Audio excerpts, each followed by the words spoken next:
So hey guys, welcome back to another video of a throne of seal and I hope कि तुम लोग बहुत ही ज्यादा अच्छे और मजे में हो। वीडियो में आगे बढ़ने से पहले तुम जानते हो कि तुम्हें क्या करना है। हाँ जी, अगर इससे पहले का एपिसोड अभी तक चेकआउट नहीं किया है तो पहले जाओ जाके उसे देख लो, वरना यहाँ तुम्हें कुछ समझ नहीं आने वाला। और अगर तुमने देख लिया है तो बिना किसी देर के आज के इस वीडियो को शुरू करते हैं। सो मींस जैसा कि हमने लास्ट एपिसोड में देखा था, जहाँ पर हनी यूनियन ने फाइनली अपनी फुल पावर का यूज करते हुए उस वॉर डीमन को मार दिया था, जिसके साथ ही उसने अपने पेरेंट्स की मौत का बदला भी ले लिया था। लेकिन इसी के साथ हम देखते हैं कि जो हानियो होता है उसकी हालत खराब हो जाती है। पर फिर हाओ शेन, जिसे की हानियो की प्रेजेंस यहाँ पर फील हो रही थी, तो वो रूलिंग पावर की मदद से उस जगह पर पहुंच जाता है, जिसके बाद वो अपनी पावर्स का यूज करके हानियो की जान बचा लेता है। इसी के साथ हानियो वापस से अपने दोस्तों से जा मिलता है। वहीं दूसरी तरफ यहाँ पे आओ आओ हाओ चेन से बताने लगता है कि हाओ चेन, तुम्हें इतनी जल्दबाजी करने की जरूरत नहीं है, क्योंकि अभी अगले 7 दिन तक तुम्हें यहाँ पर 100 से भी ज्यादा डेथ मैचेस देखने को मिलेंगे, और जिसे देखकर भाई मुझे तो बहुत मजा आएगा और मैं देखना चाहता हूँ कि आखिर तुम इस चीज को कैसे रोकते हो। और अब आगे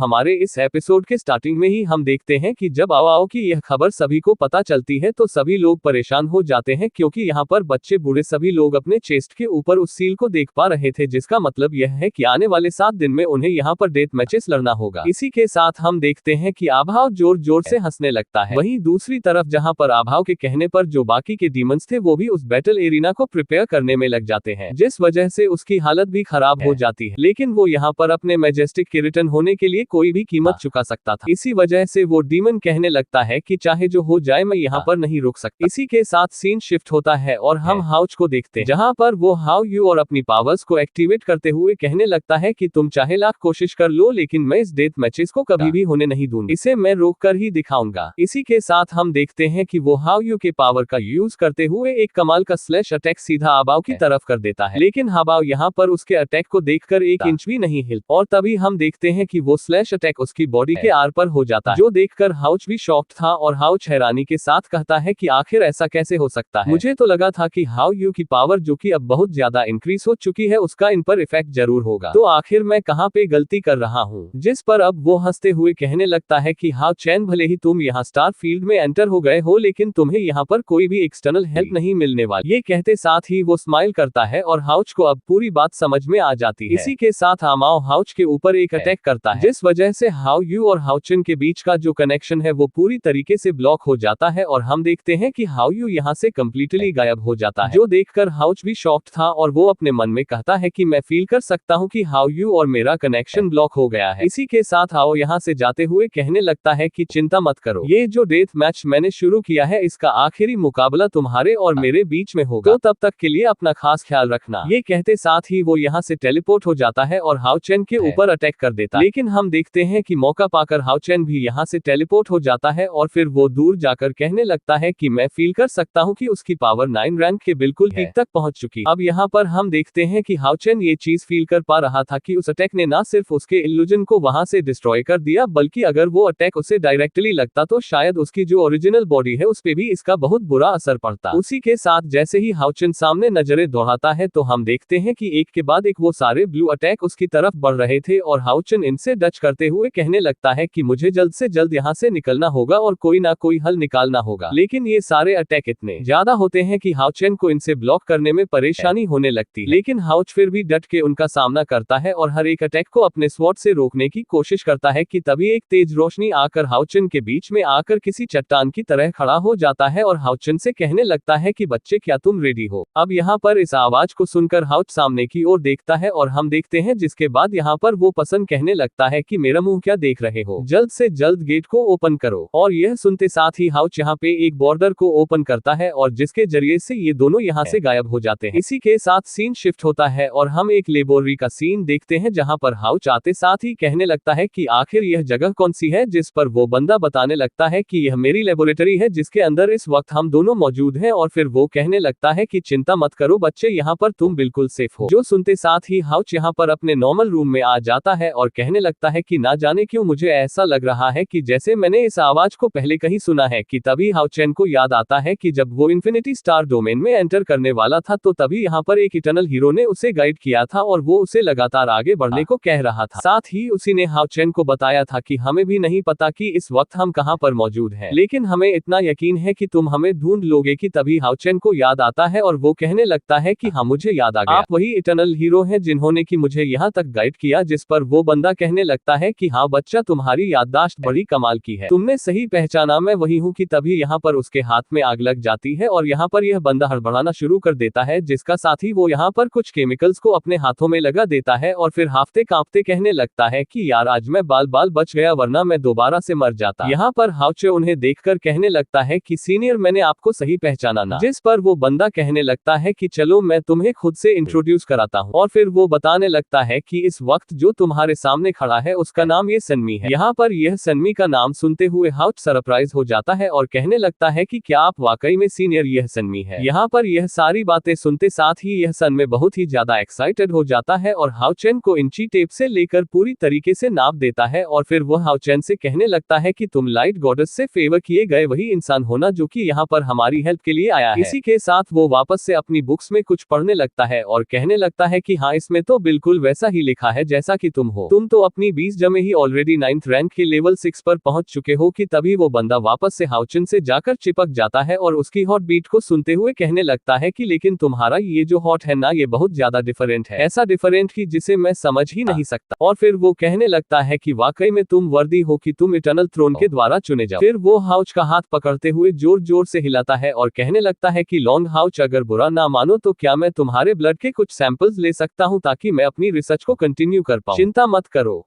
बस मुझे थोड़ा सा